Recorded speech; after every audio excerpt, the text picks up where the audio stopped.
Ok, alguien que me pueda dar lectura a la presentación que tenemos, ¿cuáles son esas ramas del derecho con las que se relaciona el derecho agrario? Constitucional, administrativo, civil, laboral y penal. Muy bien. De una manera sencilla, mencionemos, ¿cuál sería la relación del derecho agrario frente al derecho constitucional?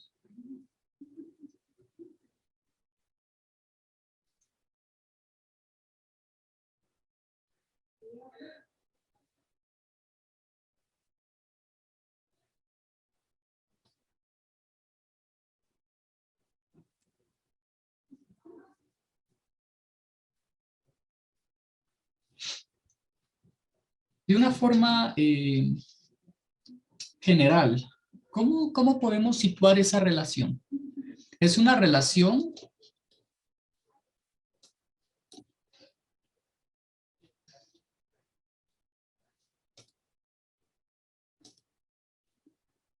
Con los límites de tierra,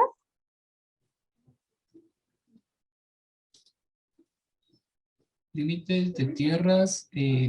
¿En qué sentido límites de tierra? donde tal vez con el artículo 123 en las limitaciones en las franjas, en las fajas fronterizas o en el 122 en las reservas territoriales del Estado, lo podríamos tal vez relacionar con eso. O Vamos a ver más que todo en materia civil esos artículos que se relacionan con el territorio.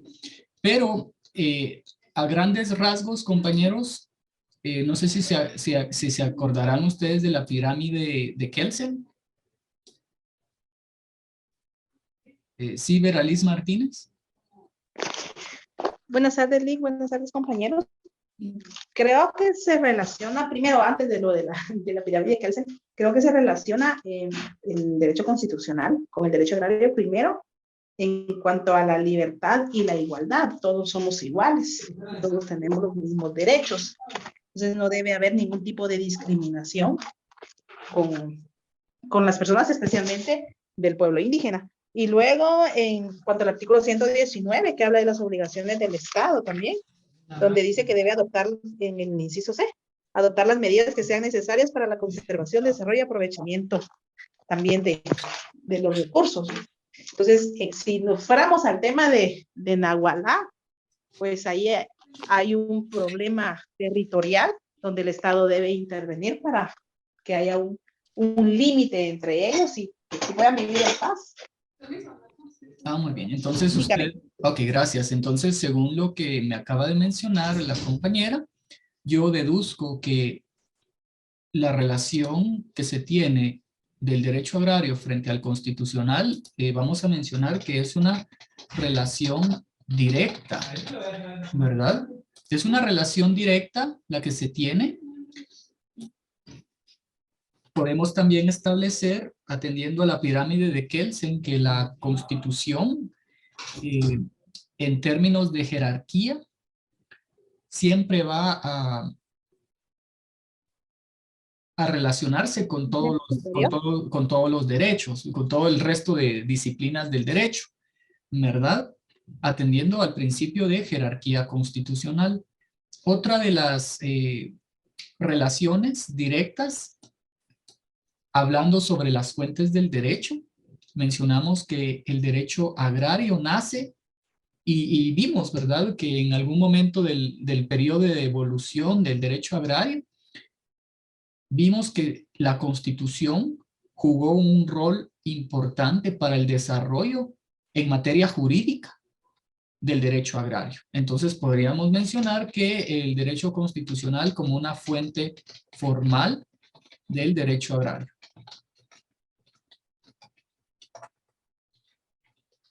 También la clase anterior hablábamos sobre principios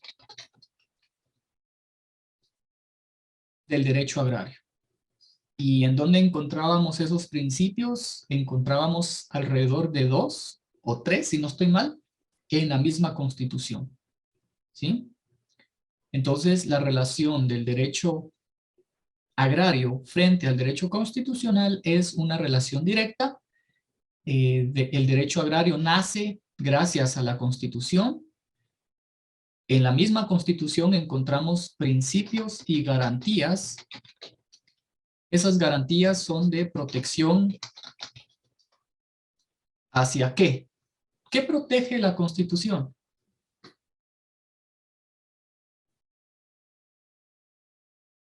¿Qué protege la Constitución en materia de derecho agrario? Para ser específico.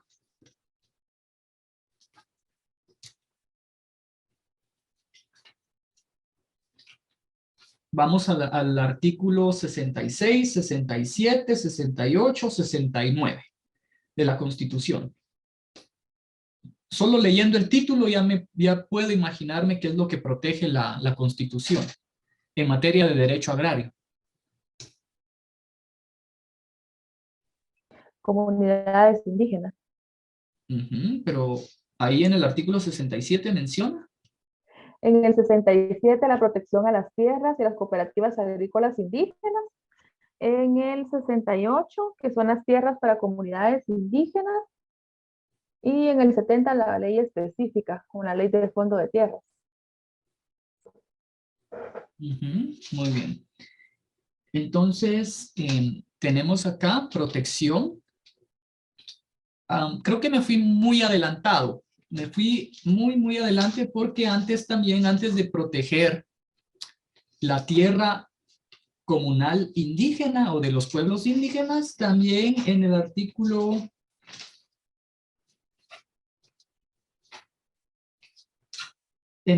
39 tenemos algo muy importante, que también el Estado protege de acuerdo al título del artículo 39.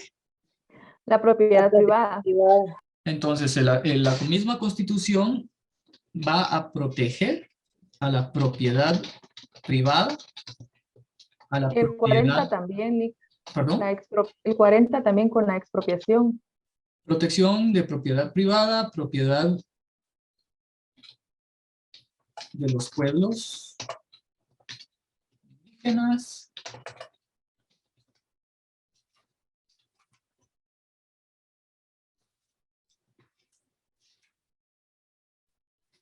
Y vamos a ir también directamente a la sección del trabajo, sección 8ª de la Constitución. Tenemos acá el artículo 102, y buscaremos el inciso D. Si alguien me puede hacer favor de leer el inciso D. Obligación de pagar al trabajador en moneda. Recurso legal, sin embargo, el trabajador del campo puede recibir a su voluntad productos alimenticios hasta en un 30% de su salario. En este caso, el empleador suministrará esos productos a un precio no mayor de su costo.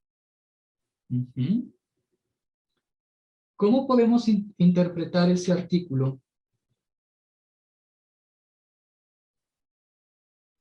En términos sencillos.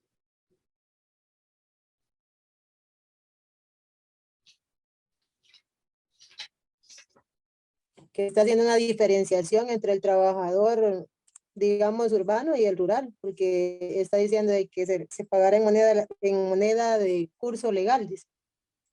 ¿Y por qué al trabajador del campo le está poniendo ahí de que puede recibir productos? Hay una diferencia entre los dos. La misma Constitución lo hace. Muy bien, pero si nos enfocamos en el trabajador del campo. Dice que le pueden pagar en efectivo o bien que le pueden pagar también en especie. Que si cultivan tomate, cebolla, frijol, que el trabajador de campo puede optar a recibir el pago de su jornada laboral en especie o bien en efectivo. Pero solamente en un 30%, dice ahí mismo, no el total. Sí, tenemos ahí una limitante que la misma ley establece el parámetro, pero veamos el título de ese artículo, compañeros. ¿Cuál es el título del 102? Derechos sociales mínimos de legislación de trabajo. Muy bien, entonces la interpretación que le vamos a dar a ese artículo También es una protección estatal porque la misma Constitución está siendo expresa. No solamente en el título 102 encontramos los derechos sociales mínimos de la legislación del trabajo. Entonces, al leer específicamente el inciso D, tenemos ahí pues un derecho, ¿verdad? De que el trabajador del campo puede recibir a su voluntad, ¿verdad? Si es la voluntad del trabajador del campo, ya sea productos alimenticios hasta en un 30% de su salario, pero solo si es su voluntad. Ese sería un derecho que la misma Constitución en la sección de trabajo o derechos de los trabajadores está otorgando. Entonces tenemos acá la protección de los trabajadores del campo, que en este caso es otro nombre que le está otorgando la Constitución a quienes están prácticamente ejerciendo labores de lo que respecta al régimen de trabajo agrícola y ganadero. Muy bien, entonces ahí vemos otra de las protecciones de la Constitución, y es ahí en donde vemos esa relación directa del derecho constitucional frente al derecho agrario. La serie de principios, pero también las garantías que se resumen en la protección a la propiedad privada, la propiedad de los pueblos indígenas, protección de los trabajadores del campo, y así, en esos términos, ustedes coloquen en sus anotaciones los artículos que vamos leyendo, ¿verdad?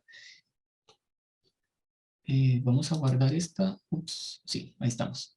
Muy bien, entonces vamos a borrarla porque si no nos quita mucho espacio de esta pizarra. Clear all. Y administrativo. Ahora sí, en administrativo es mucho más fácil hacer esa relación. ¿Alguien me podrá establecer esa relación del derecho administrativo frente al derecho agrario?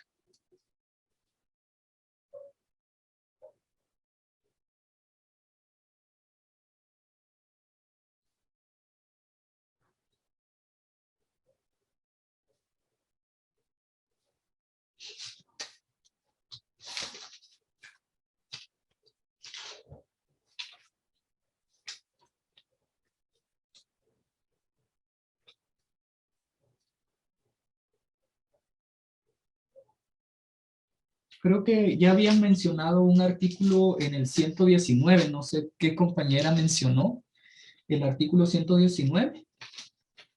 Más o menos por ahí va la... Sí, yo le mencioné el 119, obligaciones del Estado. En el inciso A, promover el desarrollo económico de la nación, estimulando la iniciativa en actividades agrícolas, pecuarias, industriales, turísticas y de otra naturaleza. Ese es cómo podemos relacionar el derecho. Ese también podría entrar como parte del derecho constitucional. Ustedes saben que constitucional y administrativo siempre van a ir de la mano. No puede ir uno por aparte. Constitucional siempre va directamente enraizado con administrativo. Pero acá, ya sea que le puedan dar el enfoque constitucional, porque estamos en la Constitución, o le puedan dar el enfoque administrativo. Y ahorita vamos a ver por qué le vamos a dar un enfoque administrativo. Porque, si se dan cuenta,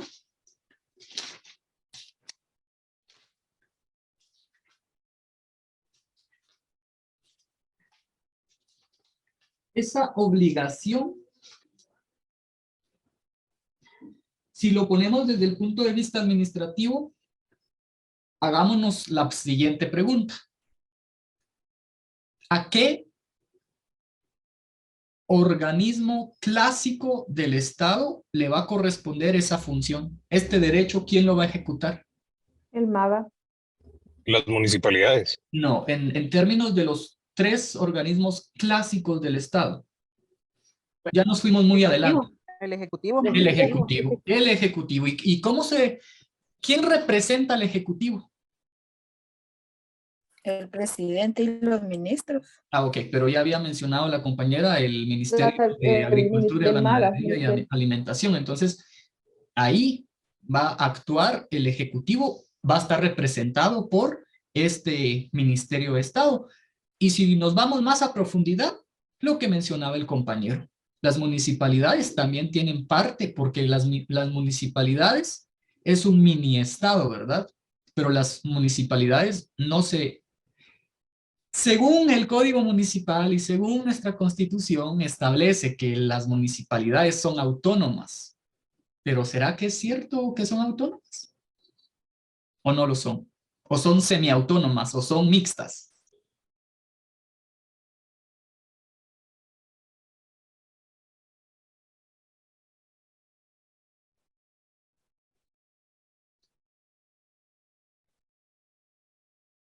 Para el compañero que nos mencionaba las municipalidades, no sé si quisiera intervenir y aclararnos si las municipalidades son autónomas o son semiautónomas o son mixtas o son... ¿Mm? Desde mi punto de vista, podrían ser semiautónomas. Legalmente, pues lo encontramos como que son autónomas, pero siempre eh, dependen del Estado para ejecutar proyectos. Y cuando son proyectos de desarrollo económico social, creería que siempre necesitan del apoyo del gobierno central. Entonces son dependientes de. Entonces ahí se pone en tela de duda la autonomía, ¿verdad? No, entonces no son autónomas. En realidad, en la vida real, no son autónomas, porque siempre dependen del presupuesto del Estado, ¿sí? Entonces, Correcto. la ejecución presupuestaria siempre van a depender de el, los recursos del Estado central, ¿verdad? Entonces, no podemos decir que son autónomas. La ley nos quiere engañar, ¿verdad?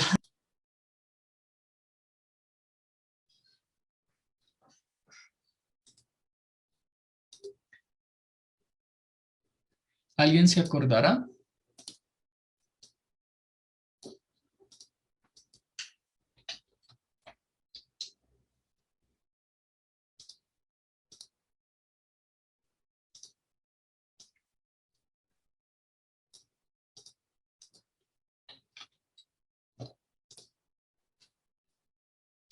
¿Alguien se acordará, compañeros? Sí, Lick, yo tengo ya a la mano las leyes, pero no las he leído todas, les soy sincero. ¿Qué otra institución?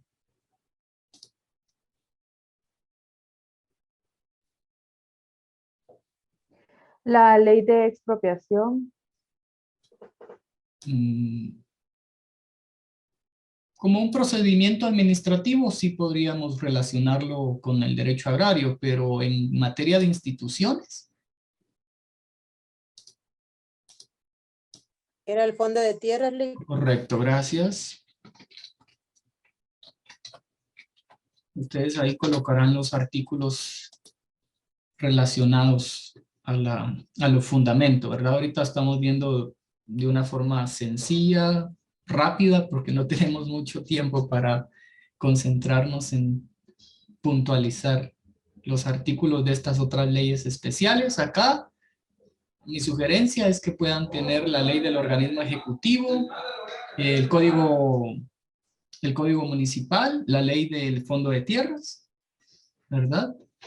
Y puedan verificar ahí esas leyes.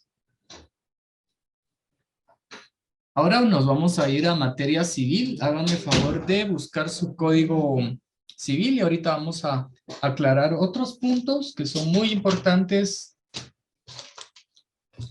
en el derecho civil frente al derecho agrario.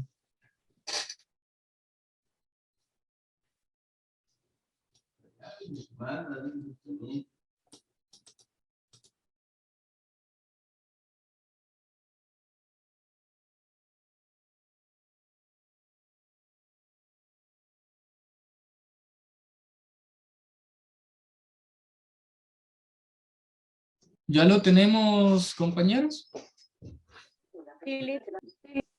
Muy bien, entonces vamos a irnos.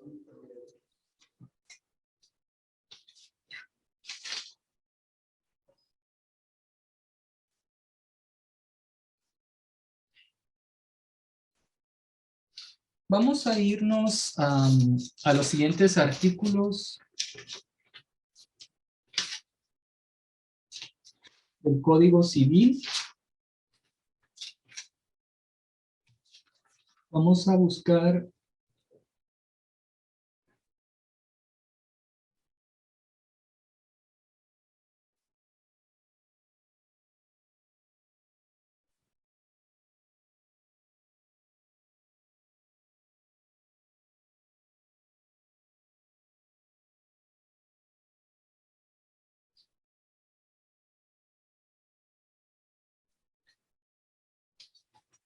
buscar compañeros, el artículo 456 del Código Civil.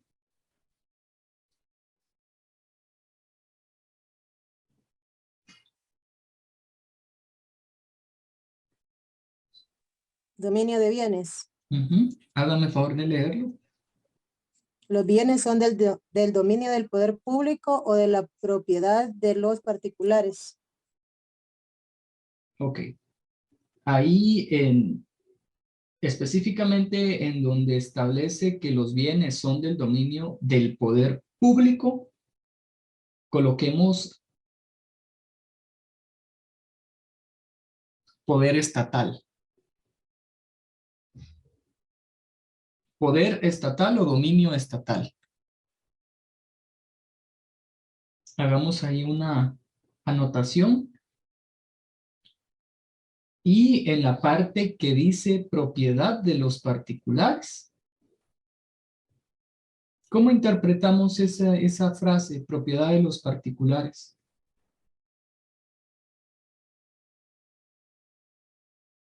Propiedad privada. Correcto. Entonces colocamos en un espacio la propiedad privada.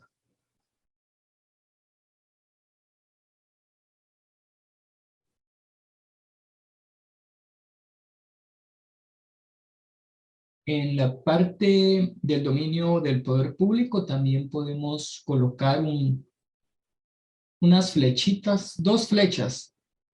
Una que van a colocar que esos bienes del dominio del poder público pueden ser de uso común. Una flechita que diga uso común y la segunda flechita coloquen uso especial. Los bienes del dominio del poder público o del Estado tienen dos usos, el uso común y el uso especial. ¿Eso lo encontramos en el 457, Lick, o ahí mismo lo colocamos? Sí, lo tienen más claro en el 457.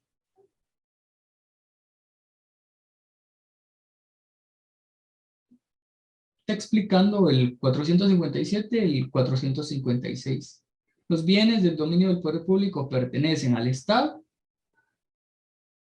incluyendo los municipios, y se dividen en bienes de uso público común y de uso especial. Otro de los artículos que vamos a leer en este código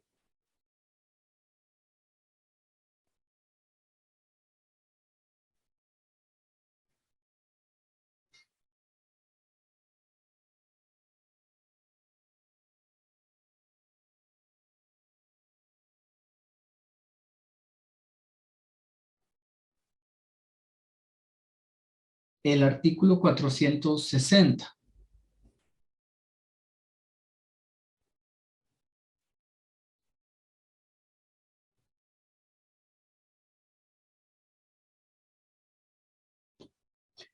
¿Quién me hace favor de leer?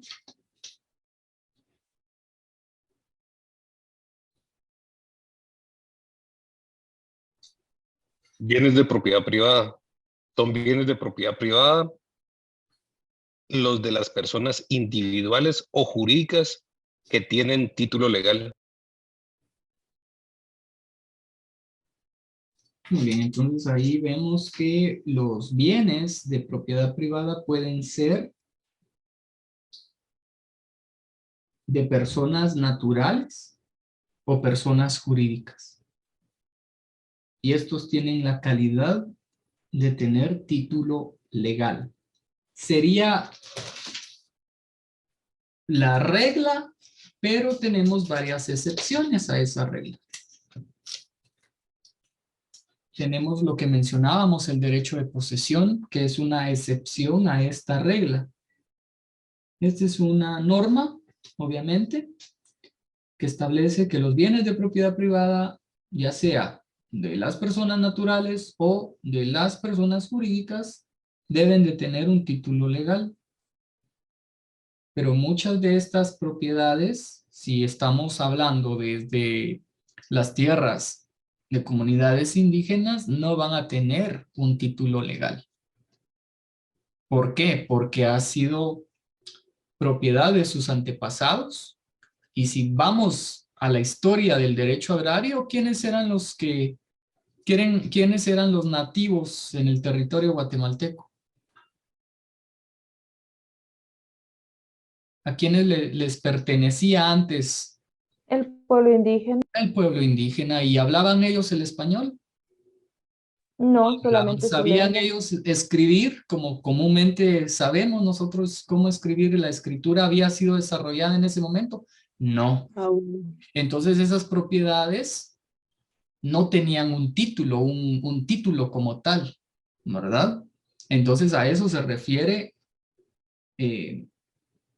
la posesión de la tierra como tal, y es una excepción a este título legal que estamos viendo, ¿sí? Entonces muchas tierras en Guatemala tienen esa característica, y yo mencionaba, ¿verdad?, de que si en algún momento en materia notarial encontramos de que usted está en un pueblo, ¿verdad?, muy en la parte rural de Guatemala, y usted sea notario por cuestiones del destino, ¿verdad? Usted llegue a parar a un pueblo de esos que están remotamente en el territorio guatemalteco y deseen vender alguna propiedad y le expongan que no tienen un título, no se vaya a asustar, porque usted ya conoce la historia del derecho agrario, ¿verdad? Siempre hay que tener cuidado y hacer las preguntas correspondientes para poder establecer si efectivamente carecen de un título, una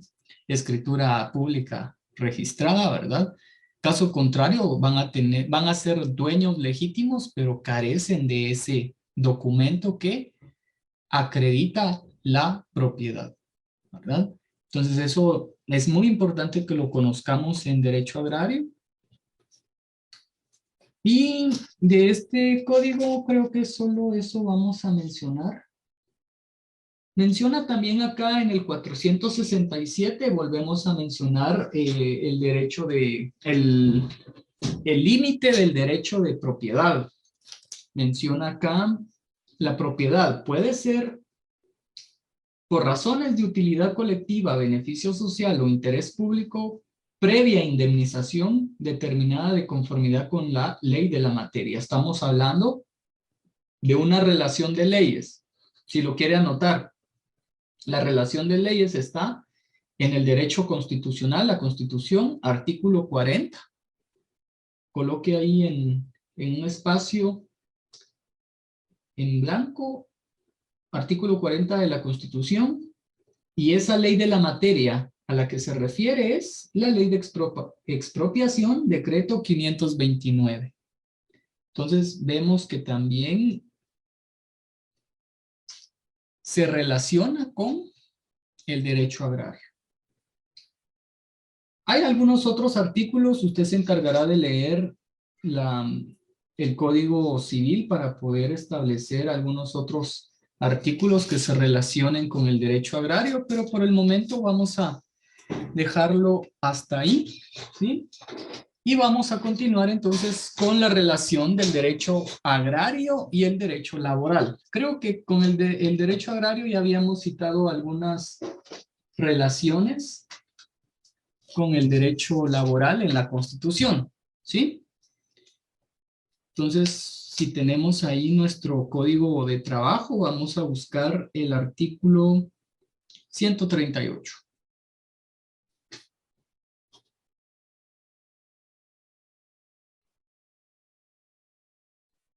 Y me van a hacer favor de buscar las definiciones de estos oficios de campo.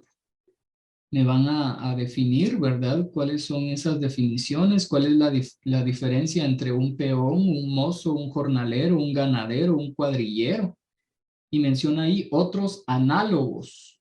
Quiere decir que hay otros que no están incluidos en este artículo, que realizan en una empresa agrícola o ganadera los trabajos propios y habituales de esta.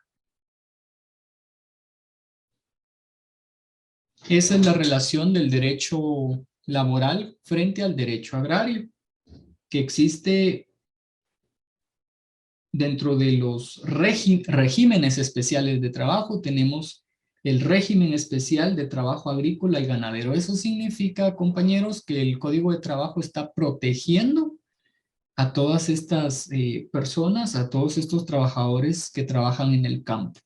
Al igual manera que la Constitución, habíamos señalado ahí un artículo en el 102, si no estoy mal, la protección del trabajador campesino, y las dos, tanto la Constitución y la ley ordinaria van en el mismo sentido, ¿sí? Protegen al trabajador. Lick, perdone una pregunta. ¿Me puede repetir el decreto que nos dijo anteriormente? Vamos a ver. No estoy Del mal. artículo 40 de la Consti. Ah, pero dijo la ley de expropiación, decreto, y Sí, dijo el número de ahorita decreto. le confirmo. Si no estoy mal, mencioné 29, 529, sí, 529. Gracias. Y estamos ahorita en el artículo 138 del Código de Trabajo, que mencionaba que ustedes se encargarán de buscar la definición de peón, mozo, jornalero, ganadero, cuadrillero y otros que tengan relación con el trabajo o la industria del agro.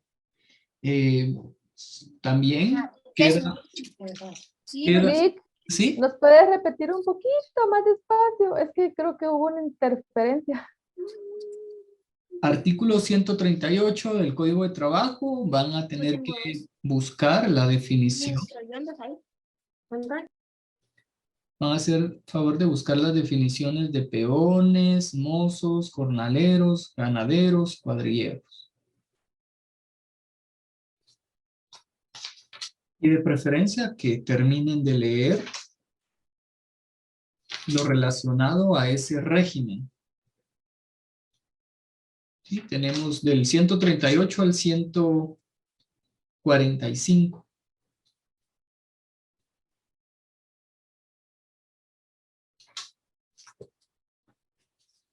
Y pasamos al área penal, a lo que concierne a la tipificación de conductas prohibidas, comúnmente conocidos como delitos o faltas. Eso quedaría como tarea que pudieran ustedes identificar cuáles son los delitos que podrían relacionarse con el derecho agrario. Acá entraría más que todo la usurpación de tierras, posiblemente falsedad material, ideológica, podría darse.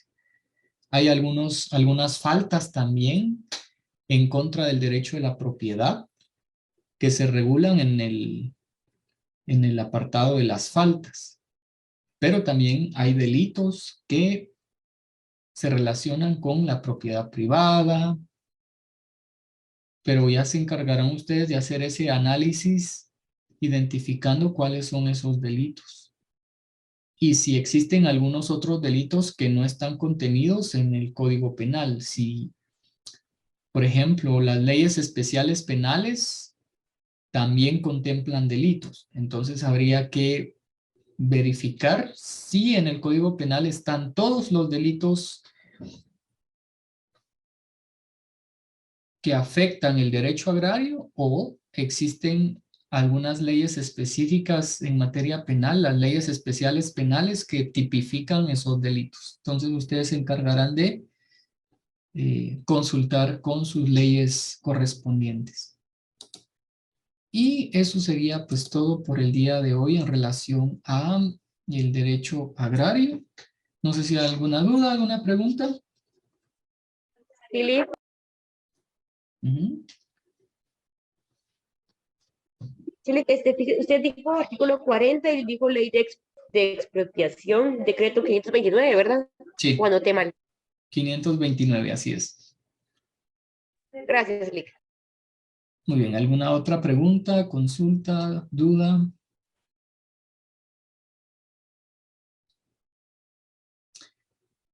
Bien, vamos a pasar entonces al área de derecho ambiental. Y con derecho ambiental ya habíamos pospuesto varias sesiones. Vamos a retomar lo que es el derecho ambiental en este momento. Y respecto al derecho ambiental, voy a compartir aquí mi pizarra. Vamos a hacer algunas anotaciones.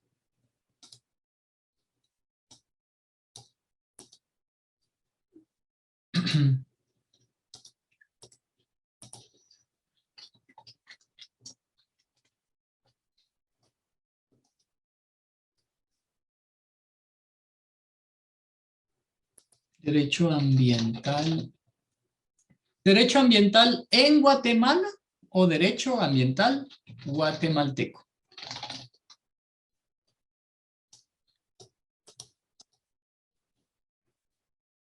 La última clase que tuvimos de derecho ambiental habíamos realizado una sesión desarrollando los puntos de creación del derecho ambiental, pero el día de hoy vamos a hablar sobre la creación del derecho ambiental o el surgimiento del derecho ambiental en Guatemala. Entonces podemos mencionar que vamos a abordar la evolución del derecho ambiental en Guatemala.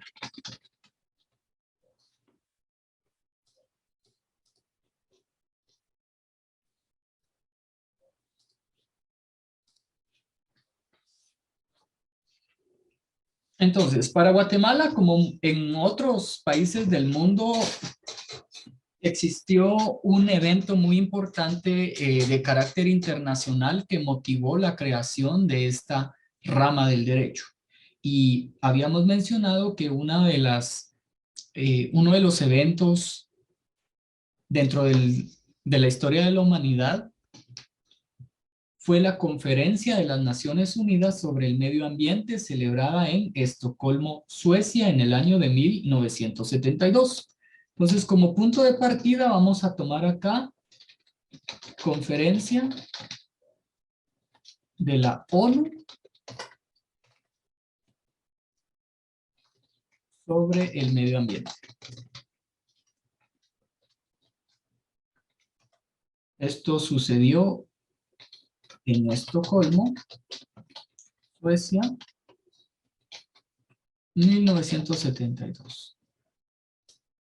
Eso fue de lo que estuvimos haciendo la tarea de los tratados, ¿verdad, Lick?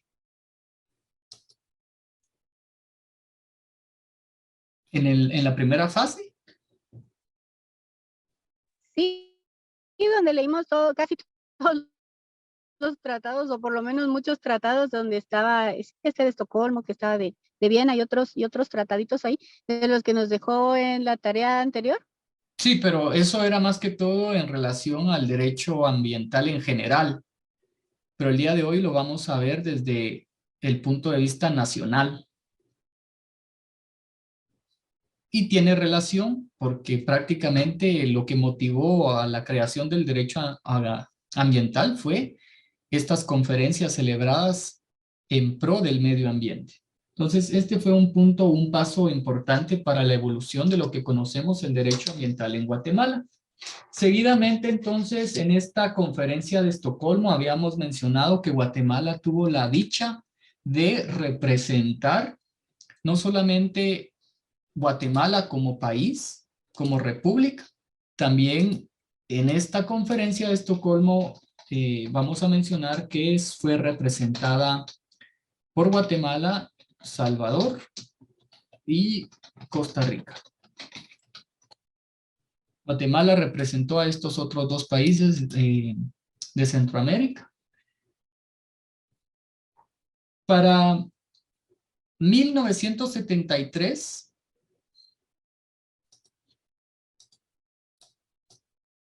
a nivel gubernamental se adoptaron medidas de carácter institucional y legal para afrontar la problemática ambiental en el país. En 1973, en Guatemala, se creó una comisión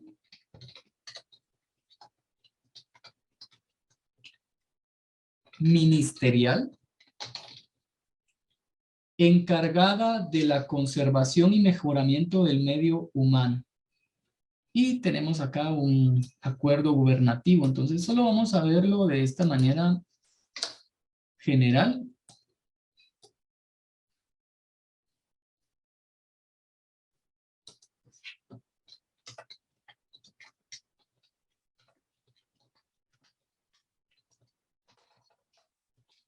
Un mejoramiento.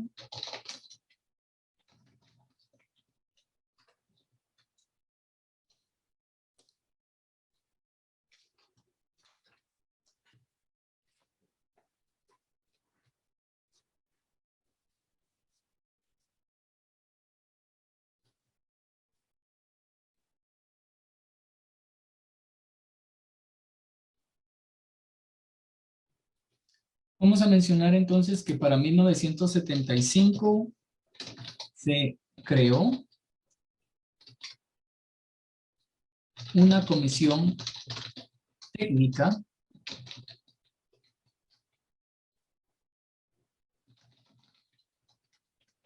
sobre la conservación y mejoramiento del medio humano. Todos estos pasos que estamos viendo acá van a dar origen a lo que conocemos como la ley que va a proteger el medio ambiente. Entonces empezaron a darse, el punto de partida fue esa conferencia, ya luego entonces pasó a manos de esta comisión ministerial encargarse de esa conservación y mejoramiento del medio ambiente, del medio humano en Guatemala. En 1975 se crea una comisión especializada. Cuando hablamos de técnico ya es algo que es especializado en el área.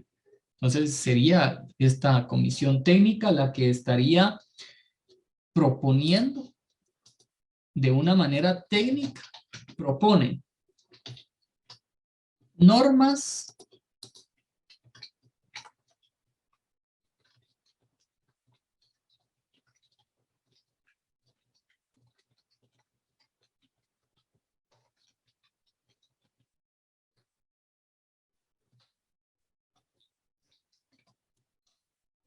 y reglamentos relacionados con la problemática ambiental.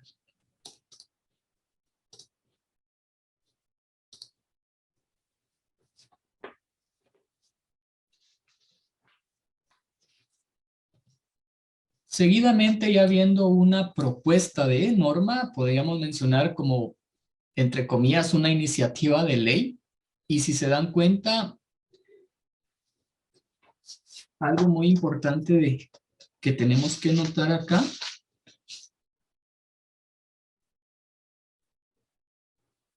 Diez años más tarde se crea nace a la vida la Constitución Política de la República de Guatemala que tenemos vigente hasta el día de hoy. La Constitución que tenemos al día de hoy es la de 1985.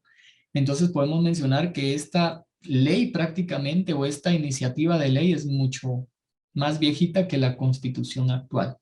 Y gracias a esta comisión técnica, en 1976 nació un anteproyecto que fue pues, un anteproyecto de ley. Y esta ley fue nombrada Ley de Conservación y Mejoramiento del medio ambiente. Si hubiera nacido a la vida en ese momento, en la vida jurídica, podríamos mencionar que nuestra ley de conservación y mejoramiento del medio ambiente es mucho más vieja que la Constitución actual.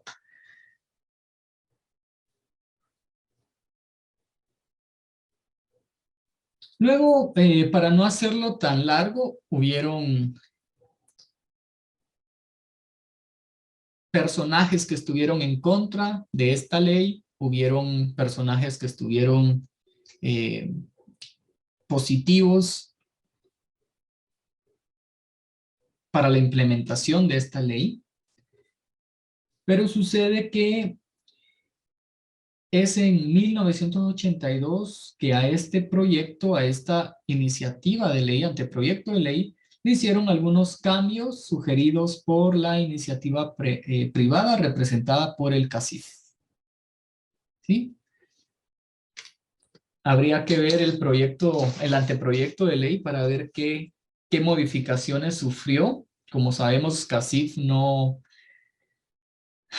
Cuando hablamos de CACIF es un tema complejo, es un tema que trae mucha controversia, entonces si CACIF metió las manos en esta ley, posiblemente quitó algunos artículos o normas que iban en pro de la conservación y mejoramiento del medio ambiente y que iba a ocasionar perjuicio a los intereses de los empresarios, ¿verdad? Es lo que yo puedo opinar, pero habría que evaluar el anteproyecto de ley para sacar las propias conclusiones del caso. Sin embargo, CACIF modificó este anteproyecto de ley y vamos a mencionar que en 1983 nuevamente hubieron discusiones, todavía no había nacido a la vida jurídica esta ley, hubieron discusiones. En 1984 se presentó otra iniciativa de ley. Se presentó otro anteproyecto de ley al ministro de Gobernación y presidente de la Comisión Ministerial para su consideración. Cabe señalar que por medio del acuerdo gubernativo número 204-86 se creó la Comisión Nacional del Medio Ambiente. Esto creo que sí es importante, lo vamos a colocar acá. 1983 se crea una Comisión Nacional del Medio Ambiente, que tenía la abreviatura de CONAMA.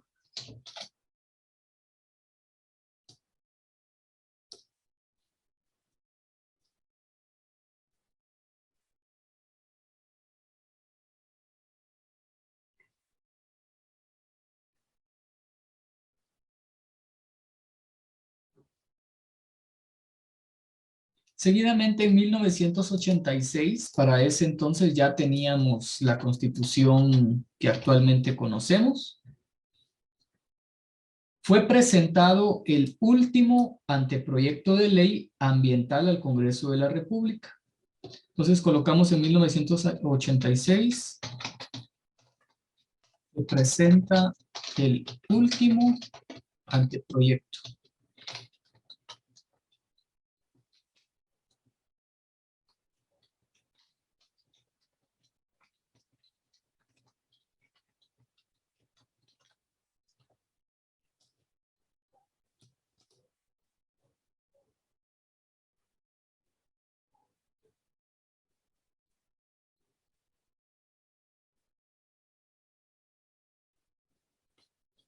Y coloco acá en rojo, lo que estábamos buscando es llegar hasta esa ley, la primer ley en materia de derecho ambiental en Guatemala.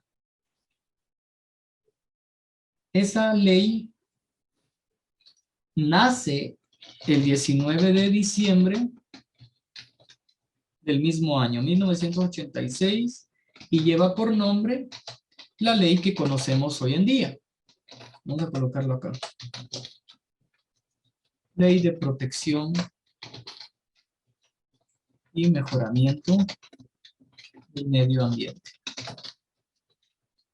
Esta está vigente y es positiva. Le correspondió el decreto 68-86. Para ese entonces ya estaba vigente también la Constitución. Y mencionamos entonces que este cuerpo normativo, la Ley de Protección y Mejoramiento del Medio Ambiente en Guatemala, estableció un nuevo orden jurídico del cual emergió el pionero derecho ambiental guatemalteco. De esta ley, entonces, resumimos y mencionamos que nace gracias a esta ley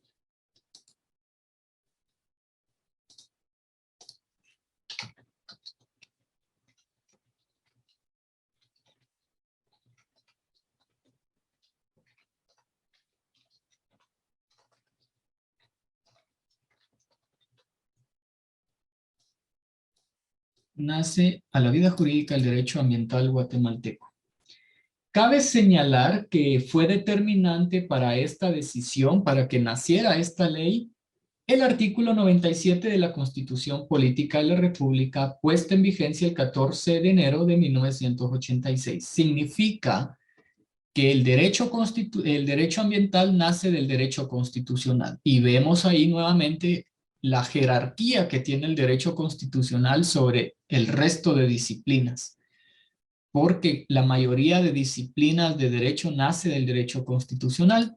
Entonces, para tener un fundamento jurídico constitucional, vamos a mencionar que esta ley nació gracias a el artículo constitucional 97.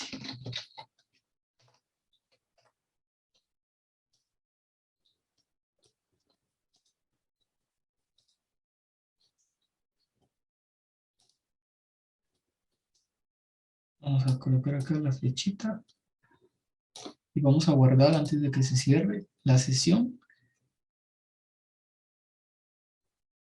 Y si se llegaran a desconectar, todavía tenemos ahí unos minutos de gracia. Vamos a tratar la manera de conectarnos para explicar el último punto y ya nos podemos desconectar.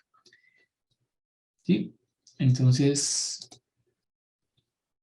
creo que ahorita nos vamos a desconectar y hágame el favor de conectarse nuevamente, por favor.